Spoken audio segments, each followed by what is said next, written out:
Hi everyone, and welcome to Nothing is Random, Everything's Connected.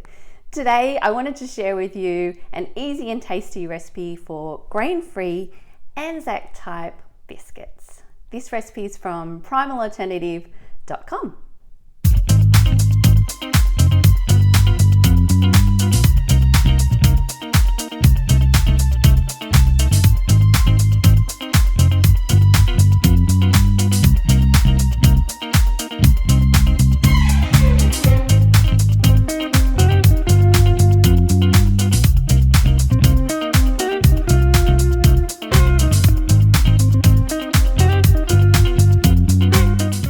So this is a really great recipe if you're looking for things that don't have gluten in them, if you're eliminating grains, or if you just want a healthy alternative to the supermarket packet biscuits.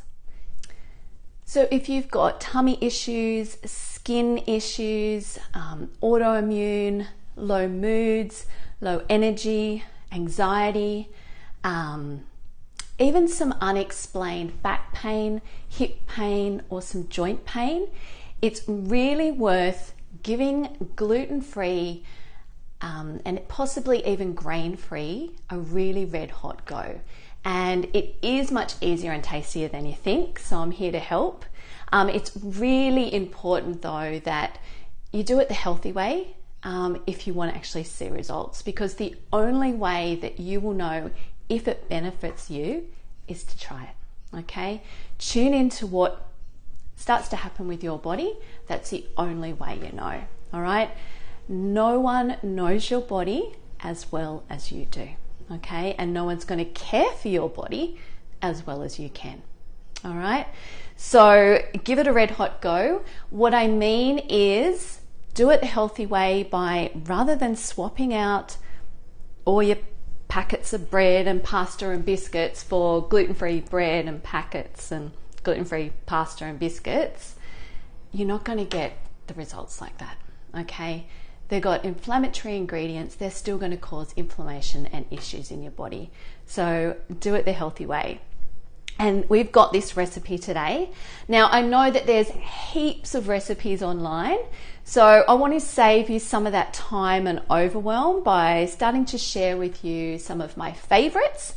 And if you've been to any of my classes, you know that I like easy recipes, I like tasty recipes, and I like recipes that I've tried and tested many times, so I can give you all the tips so that they work for you at home. So what we're going to do today is we're going to make the cookie dough. Then I want to give you a time-saving hack and a great way that you've got them. You've just got dough in the freezer, so you can bring that out at any time and you can just cook up a little batch of biscuits, or if you have unexpected guests drop round and you want to serve them something for afternoon tea, or you're being asked to go somewhere and you want to take something along so you'll be able to eat it. So then I want to share you some baking tips so that they don't fall apart and that they work for you. All right. So as I mentioned, this recipe is from primalalternative.com website, Helen Marshall's recipe.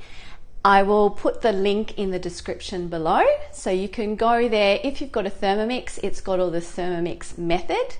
Today though, I wanted to do it with a bowl, just so you guys can see that you don't need any fancy equipment, and can get the kids involved. And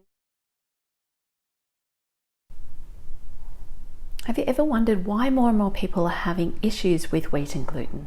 We've just got to look around the playground or look at the menus at the cafes. Everything's labelled this, that, gluten-free. To help comprehend what's been happening, I'd recommend you watch the documentary What's with Wheat. So it's a Changing Habits documentary by Cindy O'Meara, and I'll put the link down below on where to find it. This documentary talks about how modern wheat has changed dramatically from what it used to look like. It also raises the important question of, is it the food itself causing lots of health issues, Or is it really more about what has been happening to our food, what people have been doing to it? Your body may have issues with the high gluten content in the modern wheat, or it may be some other proteins that are in the wheat. Or is it the effect of glyphosate, or a combination of all these, that perfect storm of everything we've bombarded our guts and bodies with in these modern times? Glyphosate, which is an active ingredient in Roundup, is also an active ingredient in 596 other registered products in Australia. Now, the concerns with glyphosate is that it pulls minerals out of the human body. There's issues with the kidneys, infertility. It disrupts pathways used by our gut microbiome, which help make important minerals for us. And it just causes great destruction of our beautiful microbiome because it's an antibiotic. Now, I know that there are many who will roll their eyes and say, well, the government's let it in. The regulators allow the use.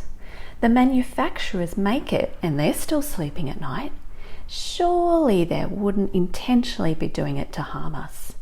You know, I don't believe people are that bad.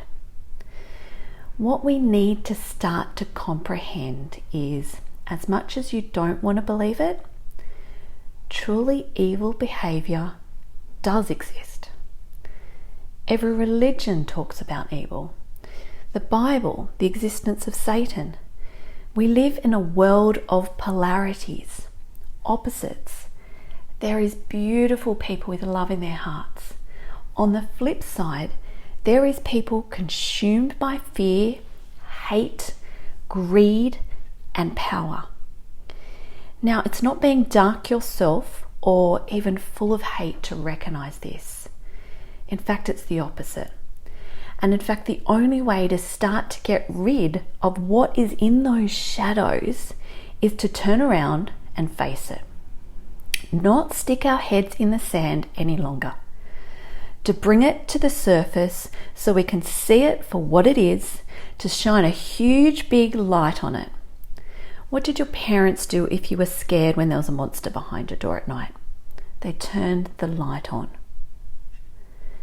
Just start having a look into glyphosate, for example.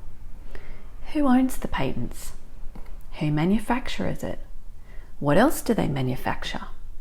Who owns the companies or sits on their boards? What else are they connected to? Who are they related to or married to? What influence do they have on our governments and our regulative bodies?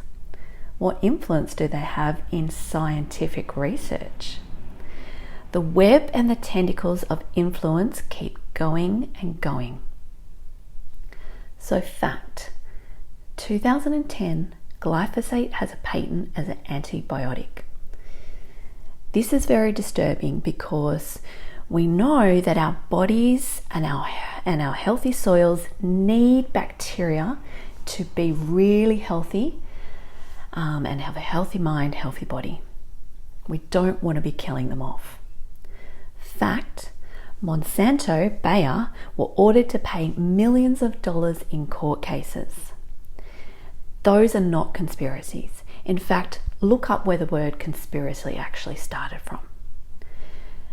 And it's not that everyone involved at every level is evil or even knows the truth. It's just that a small number of people at the top, evil to their core, that are really, really clever and have long-term evil plans that yes, they do know it's harmful. And yes, that is their intention.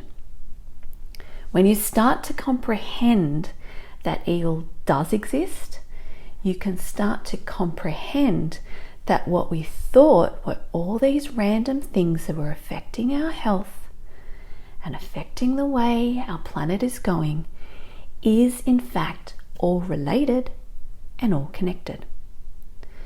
Not sure about this line of thought? Remember, take down your automatic indoctrinated walls those automatic thoughts that just come up, and discard it, and just breathe and say, okay, that's interesting, and sit with it. And then to see how it resonates with you. Now, if this does resonate, what can you do with this inner knowing? Firstly, we need to stop believing any source that's been telling you it's safe, any source that's been trying to discredit people speaking up about it, or censoring the information from getting out. Because if they are sharing disinformation and hiding truth about this, what else are they sharing disinformation about? Open your mind and look into it.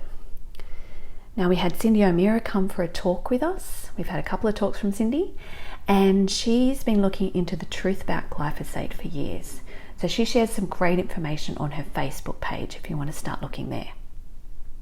And then always come back to what is within your control. Because at the end of the day, it's your choice what you put in your supermarket trolley. Where you get your food from, or whether you start growing it yourself, what you put on your fork and into your body. Now is the time to rise.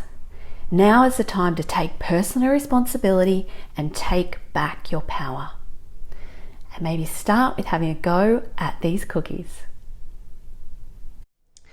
So I actually put these cookies out for our recent retreat day that we had over in Richmond, which was a lovely day, and I put out for some of the morning tea, and they were a great hit. So I wanted to be able to share those participants the recipes, but for you guys as well, and all the tips.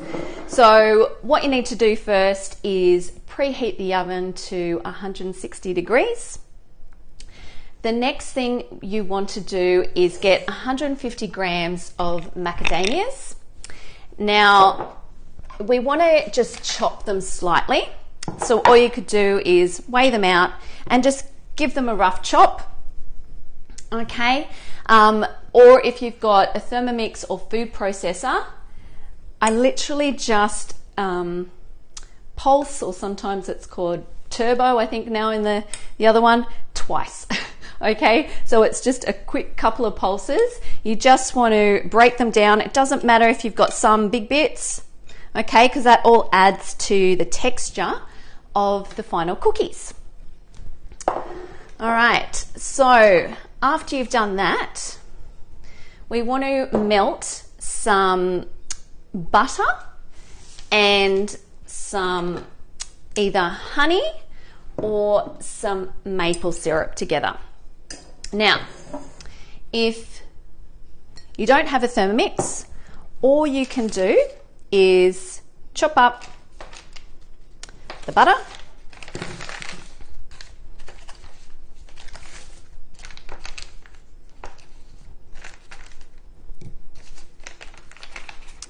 put it into a cup or a bowl, something that's oven proof. Measure out your maple syrup or honey. So if you're using maple syrup, make sure it's 100% maple syrup, not maple flavored corn syrup. Okay. And then since you've got the oven on, you can just pop it in there, and that can just start to melt when you get the rest of the ingredients ready. Although I'm going today just to melt mine in the Thermomix.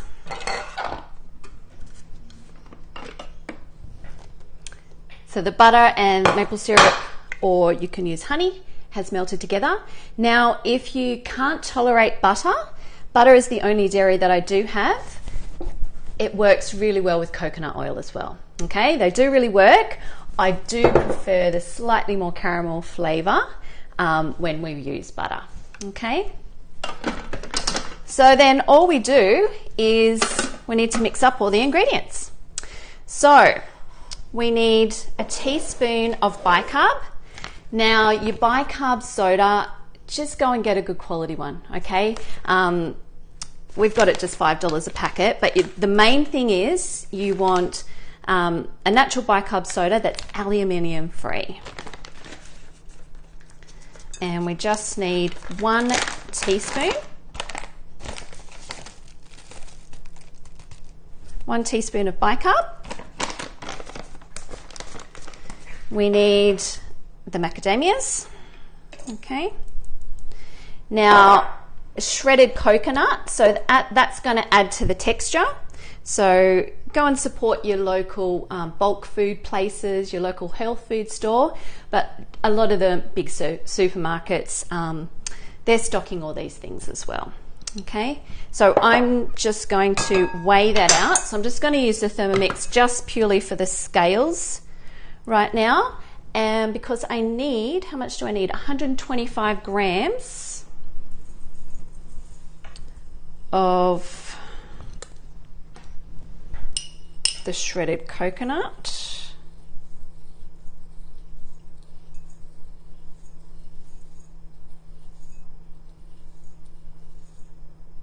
So 125 grams.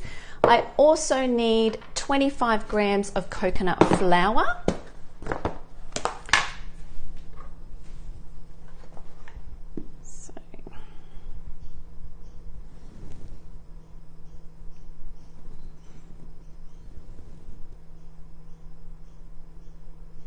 So it's 25 grams of coconut flour. We've put the macadamias in, and then we're also going to add 70 grams of coconut sugar is what the recipe's got, but you can also use Rapadura sugar. Okay, those sugars are less refined. This was an organic coconut sugar, so that's good. But the Rapadura and these ones, they're going to be less refined, so they're going to have more of those original mineral content still there for you. So we need about 70 grams. I have started to reduce the amount that I put in, so 50 grams, or use just slightly lower it if you want to just have a little bit less sugar.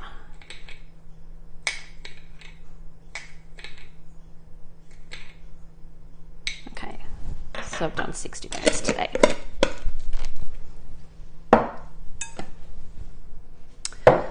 Okay, if you can see that. And then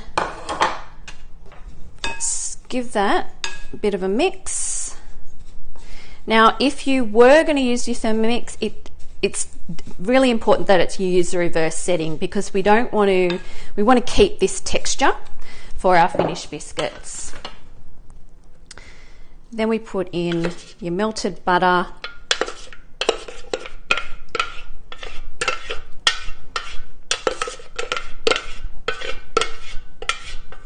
So get that all out. Now, the really important part of this recipe to make sure that they hold together is that you mix it really well. So hopefully you can see what I'm doing here.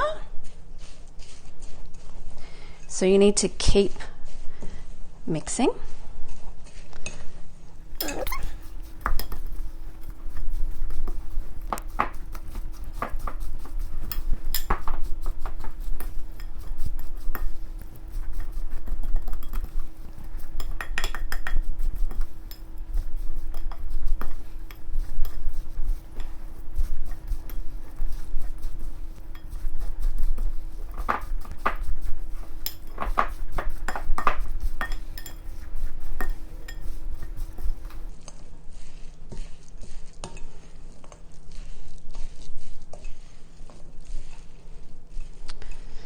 So you can see that when you take some, it's going to mold into a ball and not going to fall apart.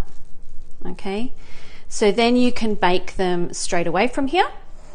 So get a baking paper and form them into shapes. Okay, it's important that you leave room there.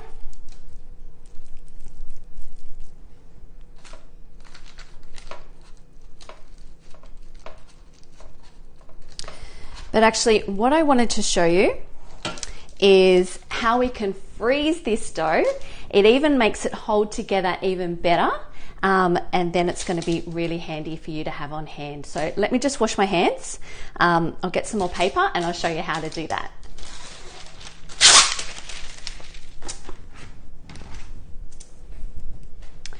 Alrighty, there's actually quite a lot of mixture that you make, and if you were to bake this whole batch, you'd get a good 15, 18 cookies. So what I normally do is, if you could make a double batch, you can just freeze a lot, okay?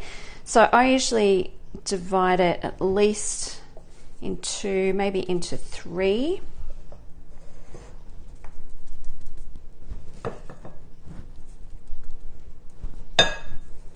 Okay, and what you're going to do is mold the dough.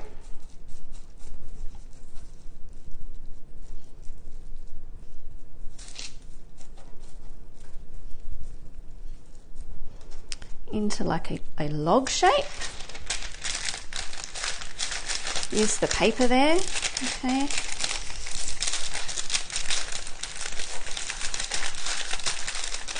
And use the paper to roll it up. Just twist the ends. Okay, and then you can make some more and pop them in the freezer.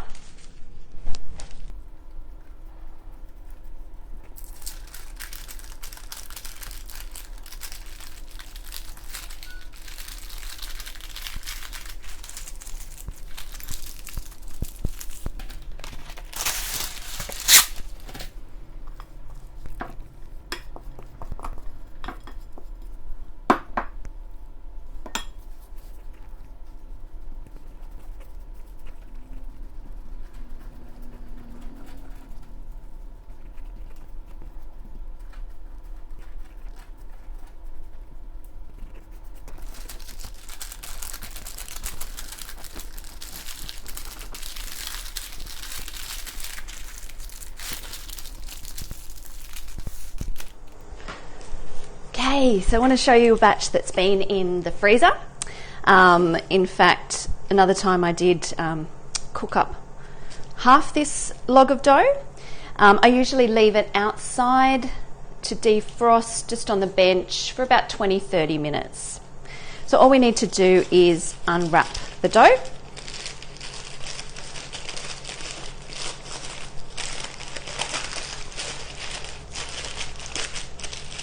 So you can see your cookie dough there. Okay, and then just get a knife and just cut them about 1 centimetre type thickness.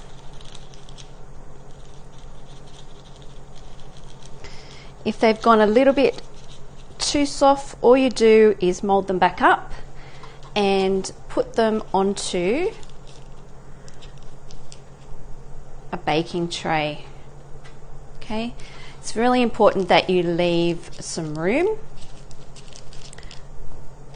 So about that much room in between is good. It's about 1 centimetre thickness.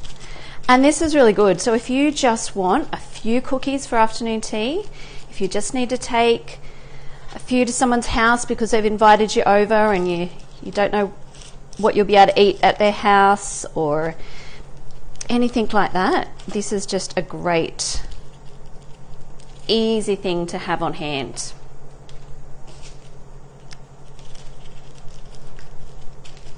One batch makes around 18 cookies. So this was actually quite a thin log. Sometimes I will make the dough into a thicker log because at the retreat day I just wanted to have the cute little biscuits for morning tea. But if you want the bigger cookies, do it into a bigger log. So we might just do a few more.